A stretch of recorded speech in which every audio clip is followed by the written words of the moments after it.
आपण पाहत आहात जनहित प्रवर्तक वृत्तवाहिनी सिटी लाईन न्यूज. पाहत रहा. संगमनेर तालुक्यातील साकूर पठार भागातील गौण खनिज तस्करीला लगाम लागेना. काही दिवसांपूर्वी मुळा नदीला पूर आल्याने वाळू तस्करांची वाळू बंद झाली.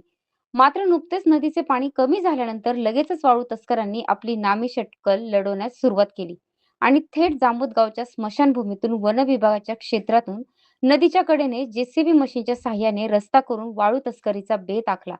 विशेष म्हणजे हा रस्ता तयार करत असताना काही सुज्ञ नागरिकांनी वन विभागाच्या अधिकाऱ्यांना कल्पना दिली. यावर वन विभागाच्या वतीने कारवाई करणार असल्याचे वन अधिकारी श्री तामाणे यांनी आमच्या प्रतिनिधींशी बोलताना सांगितले. साकूर पठार भागात सध्या अवैध धंदा करणाऱ्यांची संख्या वाढली असून त्यात गुन्हेगारींचा होरा असणाऱ्यांची मुजोरी देखील वाढली आहे. येथे सर्वच अवैध धंद्यांना राजाश्रय देणाऱ्या आकाच्या कृपेने हे सर्व काळे धंदे सुरू आहेत, असे ग्रामस्थ दबक्या आवाजात बोलतात. येणाऱ्या काळात प्रशासन या अवैध धंद्यावर काय कारवाई करणार हे पाहणे महत्त्वाचे राहणार आहे.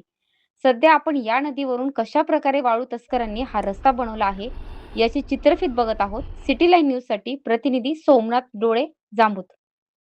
लोकांसाठी, लोकक्रांतीसाठी जनहित प्रवर्तक बनलेले निर्भीड, निपक्षपाती web portal, YouTube channel city line news like करा, कमेंट करा, सबस्क्राईब करा, बेल आयकॉनवर दाबून शेअर करायला विसरू नका.